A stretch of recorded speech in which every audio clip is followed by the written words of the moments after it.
मुल्क में सेना और रेलवे के बाद वक्फ बोर्ड के पास सबसे ज्यादा जमीन है।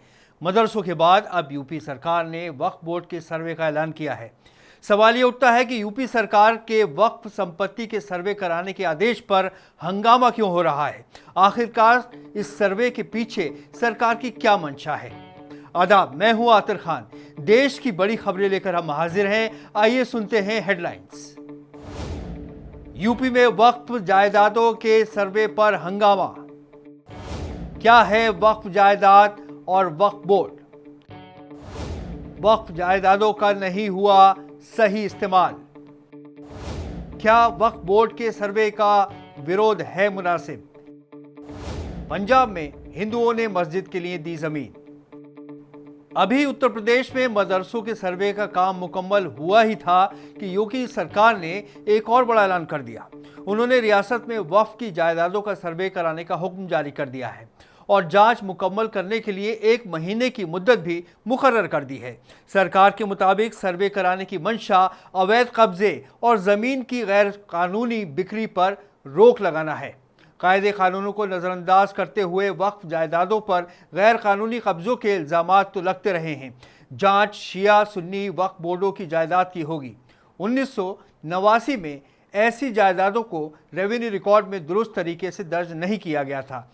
यूपी सरकार के डिप्टी सेक्रेटरी शकील अहमद सिद्दीकी ने कमिश्नरों और मजिस्ट्रेटों को लेटर जारी करके उनसे वक्फ जायदादों की छानबीन करने को कहा है, लेकिन इस आदेश के बाद राजनीति शुरू हो गई है। असदुद्दीन ओवैसी का बयान आया कि हिंदू एंडोमेंट बोर्ड का सर्वे क्यों नहीं कराया जा रहा है।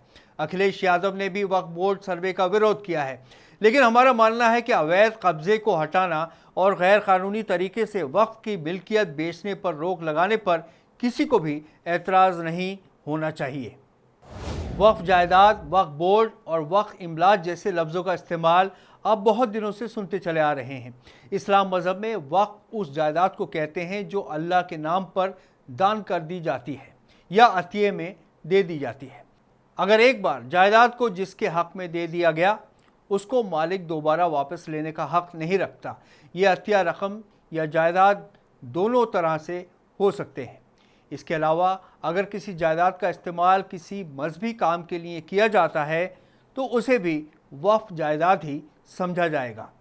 इन जायदादों की देखभाल वक्फ बोर्ड करता है जो राज्य लेवल पर बनाए जाते हैं। वक्फ की जायदाद किसी को ट्रांसफ़र, बेचने, लीज देने या तोहफे में नहीं दी जा सकती है।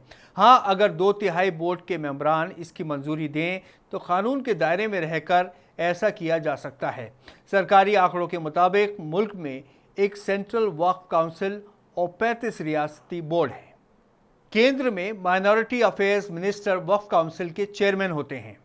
मुल्क के सभी वक्फ बोर्डों के पास 8,54,000 जायदादें हैं जो 8 लाख एकड़ ज़मीन से ज़्यादा पर फैली हुई हैं।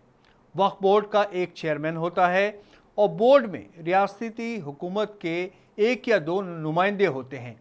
मुस्लिम मेंबरान पार्लियामेंट और असेंबली, रियासती बार काउंसिल के मेंबर और इस्लाम के जानकार इसके मेंबर होते हैं। दरअसल ये जायदादें इतनी ज़्यादा हैं कि इनका इंतज़ाम देखना आसान काम नहीं है।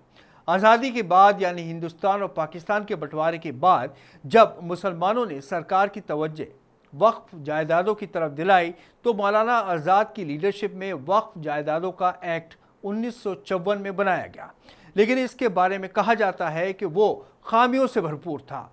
उसके बाद उसमें कई बार तब्दीलियां की गई और आखिर में 2010 में तरमीम की गई, लेकिन अब तक उसमें कोई बड़ा सुधार नज़र नहीं आया। जिसको जिम्मेदार बनाया जाता है उसी पर बाद में इल्ज़ामात लगा दिए जाते हैं।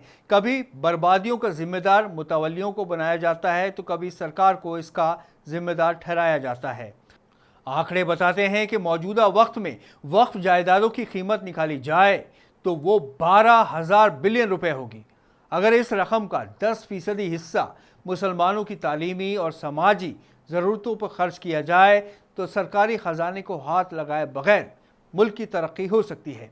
मुस्लिम हुक्मरान, ज़िम्मेदारों और मालदार मुसलमान लोगों ने जायदादों को आवाम की तरक्की के लिए वक्फ किया था, लेकिन उन जायदादों को कुछ मुतवल्लियों ने भारी रकमों में कंपनियों को बेच दिया। उन पर आज़ादी के बाद सरकारी इमारतें भी तामीर की गईं। इसलिए साबिक मरकज़ी वज़ीर ए रहमान खान ने कहा था कि वक्फ जायदादों की हिफाजत की जिम्मेदारी सिर्फ हुकूमत या बोर्ड की नहीं बल्कि मुसलमानों की भी है। वक्फ जायदादें तकरीबन पूरे हिंदुस्तान में एक ही तरह के मसले से दो चार हैं, जिनमें नाजायज़ कब्ज़े, 5 या 10 रुपये महीने के किराए, बरसों से चले आ रहे मुकदमात और असरदार कानून ना होना शामिल है। यूपी के सीएम योगी आदित्यनाथ की कार्रवाई को देखा जाए तो ये एक अच्छा कदम साबित हो सकता है। इससे कम ये तो मालूम होगा कि वक्फ बोर्ड की किस जायदाद का कितना गलत इस्तेमाल हो रहा है और इन पर नाजायज़ कब्जे अभी तक क्यों जारी हैं। इस बारे में वक्फ बोर्ड का ठीक और अहम मुतालबा काबिल गौर है कि जिस तरह हुकूमत अपनी ज़मीनों से नाजायज़ कब्जे को हटाने के लिए इंतज़ामिया के अफसरों और सिक्योरिटी के अमले का सहारा लेती है, यही इख्तियारात वक्फ बोर्डों को दिए जाएं। ये वाकई जायज़ मांग है, क्योंकि पहले शिकायतें एडमिनिस्ट्रेशन के पास जाती हैं, उसके बाद ही कार्रवाई होती है और फिर मुकदमों का सिलसिला शुरू हो जाता है। भारत गंगा जमनी सभ्यता और धार्मिक सहिष्णुता का एक उदाहरण है। देश में राजनीति के नाम पर जो कुछ भी होता रहे, लेकिन साझी परंपराएं अभी भी जिंदा हैं। इसका उदाहरण पंजाब में देखने को मिला। पंजाब के संगरूर ज़िले के इस गांव में एक हिंदू परिवार ने मस्जिद के निर्माण के लिए ज़मीन दान में दी। बात यहीं तक नहीं रुकी, हिंदू समुदाय के अन्य लोग भी इसके निर्माण के लिए सामान और पैसा दान दे रहे हैं। इस गांव के 10-12 मुस्लिम परिवारों को नमाज के लिए खासा दूर जाना पड़ता था। मोहम्मद ज़फ़र खान ने बताया कि उन्होंने ग्राम पंचायत के सामने मस्जिद के लिए ज़मीन के लिए बात की थी। उसके बाद 3-4 साल पहले इसके लिए एक प्रस्ताव पारित किया गया, लेकिन बाद में मामला आगे ना बढ़ सका। उन्होंने बताया कि जब करीब 4 हफ्ते पहले गांव के लोगों के सामने मस्जिद के लिए ज़मीन का मुद्दा उठाया तो बलबीर सिंह और हरमेश सिंह ने ज़मीन मुहैया कराने की घोषणा की। ज़फ़र खान ने कहा कि उनके पास उन्हें धन्यवाद देने के लिए शब्द नहीं है। 75 वर्षीय चाचा हनीफ खान ने कहा कि इस अमूल्य उपहार के लिए वो हिंदू भाइयों के आभारी हैं। उन्होंने आश्वासन दिया कि वो मस्जिद में अपने लिए दुआ करने से पहले उनके लिए दुआ करेंगे। बलबीर सिंह ने कहा कि उनकी खुशी है कि 3 बिस्वा की उनके प्लॉट का इस्तेमाल मस्जिद के निर्माण के लिए किया जाए। उनके गांव में करीब 125 परिवार हैं और उनमें ज़्यादातर हिंदू हैं। गांव में राधा कृष्ण मंदिर था, अब मस्जिद भी बनेगी। उनके भाई हरमेश सिंह ने कहा कि वो मस्जिद निर्माण और ईंट लोहे की खरीद के लिए भी पैसा इकट्ठा कर रहे हैं। बहुत खूब। इस हफ्ते इतना ही, अगले हफ्ते फिर हाजिर होंगे। आदाब।